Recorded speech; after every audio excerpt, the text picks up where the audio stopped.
Сәлеметсіздер ме? Бүгін біз химиялық формулалар және валенттілік тақырыбын талқылайтын боламыз. Алғашқы химиялық ұғымдар.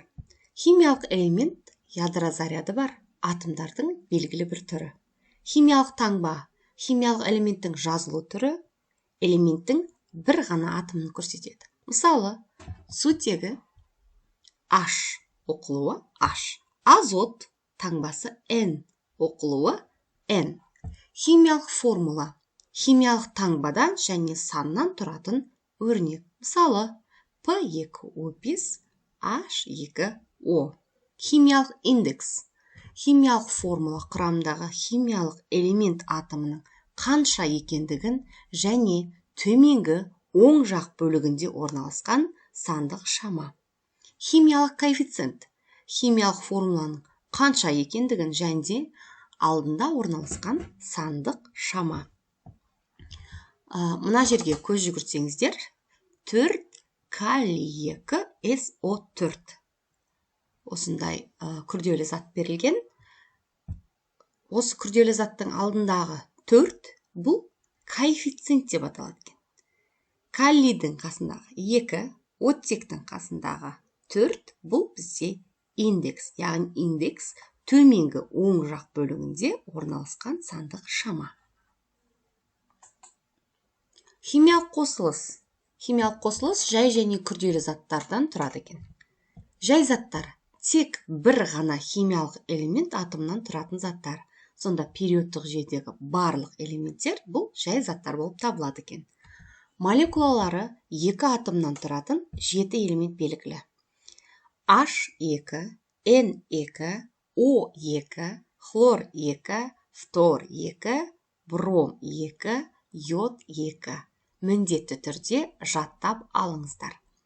Күрделі заттар 2 немесе одан да көп әртүрлі химиялық элемент атомнан тұратын заттар. Мысалы, натрий хлор немесе натрий хлориді, ас тұзы, H2O, су, натрий 2CO3, ас содасы деп аталады екен. Енді химиялық формулалар. Астындағы кестеге көз жүгіртіп өтсеңіздер, молекула құрамы химиялық формуласы формуланың оқылуы. 2 атом оттек немесе 1 молекула оттек. Химиялық формуласы O2. 2 атом оттек, міне көрдіңіздер, жаңа 7 элементтің құрамы ішінде бар, оттегі O2, 2 атомы тұр, немесе 1 молекула оттек. Ол дегеніміз, мен сіздерге химия сабағында айтқан болатынмын, алдында ешқандай коэффициент болмаса, ол 1-ді көрсетеді, оқылуы O2. Күкірттің 1 атомы, оттектің 3 атомы. SO3, оқылуы SO3. Ал енді валенттілік ұғымын қарастырайық. Валенттілік бұл химиялық элемент атомының басқа химиялық элемент атомының белгілі санын қосып алу қабілеті екен. Валенттілік 2 түрге бөлінеді. Тұрақты валенттілік және ауыспалы валентті. Тұрақты 1 валентті көрсететін элементтер сутек, фтор, литий, натрий, калий, рубидий, цезий. Тұрақты 2 валентті көрсететін элементтер оттек, магний, кальций, барий және мырыш, цинк. Тұрақты 3 валенттілікті көрсететін элементтер бор және алюминий. Ал енді ауыспалы валентті айта кетейік. 4 валенттілікті көрсететін элементтер көміртек, кремний, 1 және 2 валенттілікті көрсетеді мыс, 2 және 3 темір, 2, 3, 6 хром элементі көрсетеді екен. 2, 4, 6 күкірт элементі көрсетеді екен. 3, 4, 5, яғни азот көрсетеді. 3 және 5 фосфор элементі көрсетеді. 1, 3, 5, 7 валенттілікті көрсететін элементтер хлор, бром, йод екен. Міндетті түрде жаттап алыңыздар. Енді жаңағы кестені пайдалана отырып, валенттілік бойынша формула құрастыруды үйренетін боламыз. Ең бірінші мысал жазып алайық. натрий О, яғни натрийдің оксиді. Шарты бойынша химиялық элементтің валенттілігін тауып аламыз, иә? Натрийдікі 1, валенттілік міндетті түрде рим цифрымен жазылады. Оттектікі 2. Валенттілікті таптық. Енді ең кіші еселігін табамыз. Әрине 1 мен 2-нің ең кіші еселігі 2. Ең кіші еселігін таба отырып, әр элементтің валенттілігіне бөлеміз. Натрийдікі 1,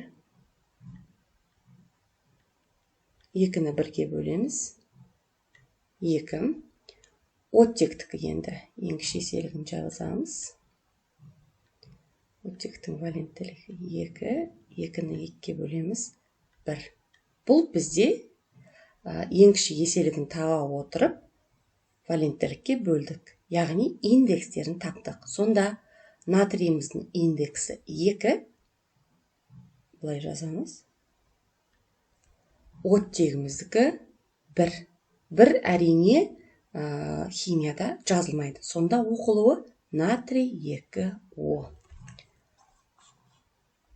Жазып алыңыздар. Тағы бір мысал қарастырайық. Алюминий оксидін алайық. Ең бірінші элементтердің таңбасын жазып аламыз. Алюминий және оттек. Екеуі де тұрақты валенттілікті көрсетеді. Алюминий бізде 3 валентті, оттек 2 валентті. Валенттілігін таптық. Енді ең кіші еселігі 2 мен 3-тің ең кіші еселігі әрине ол 6. 6-ны бөлеміз алюминийдің валенттілігіне. Валенттілікті рим цифрымен жазуды ұмытпаймыз. 6-ны 3-ге бөлеміз 2. 6-ны бөлеміз оттектің валенттілігіне. 2-ге 6-ны бөлеміз 2-ге 3. Индекстері табылды. Сонда алюминий 2, О 3. Сұрақтарыңыз болса, астына жазып кетіңіздер. Тағы қандай мысалдарды қарастыруға болады? Тағы қандай сұрақтардан қиналасыздар? Қандай есепті шығару керек? Астына комментарийге жазып кетіңіздер. Міндетті түрде қараймын. Рахмет.